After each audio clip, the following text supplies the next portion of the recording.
the last American who remembered the old world.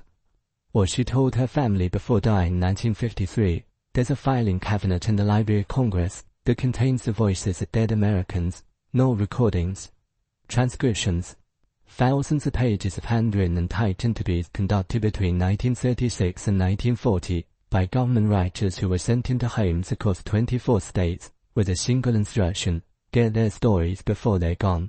The program's called the Federal Writers Project, a branch of Roosevelt's New Deal that employed out-of-work journalists, novelists and researchers to document the life of ordinary citizens. They collected 2,900 life histories. Then they filed them in the Library of Congress, where they sat mostly unread for nearly 40 years. I found them because I was looking for something else. I was tracing architectural records from the 1870s, trying to understand why so many American courthouses and government buildings from that era feature proportions that don't match the people who supposedly used them. The same question I keep running into. But the deeper I went into those archives, the more I realized the buildings weren't the real story. The people were. Because those 2,900 interviews captured something no textbook ever could. The first-hand memories of Americans who were alive before everything changed, and what they described doesn't match the history we've been taught. Let me explain what I mean by before everything changed. Consider the mass. An American born in 1855 who lived to 85, not unusual, would have died at 1940. That means they were alive, speaking, remembering, when those government writers knocked on their doors. They would have been children during the 1860s and 1870s. They would have witnessed the most dramatic transition in American history. Not gradually, not over centuries, but within a single lifetime. And their grandchildren, born in the 1920s and 1930s, heard their stories firsthand. Those grandchildren are the last generation that carries the oral history of the old world, and they're almost gone. Mary Kelly was born in 1851 in Southfield, Michigan. She lived to 130 and died in 1964. She was alive before the Civil War and survived long enough to see television in every American home. Maggie Barnes was born to a formerly enslaved woman in the early 1880s and lived to approximately 1115, dying in 1998 in North Carolina. These weren't extraordinary cases.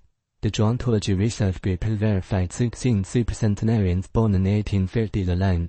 Dozens more lived past 100, hundreds lived past 90, an entire generation of witnesses whose memories span two completely different worlds. The government had a chance to record all of them. It recorded 2,900.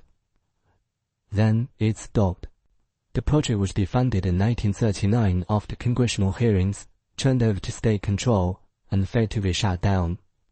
The interviews were boxed up, not published in any accessible form until the 1970s.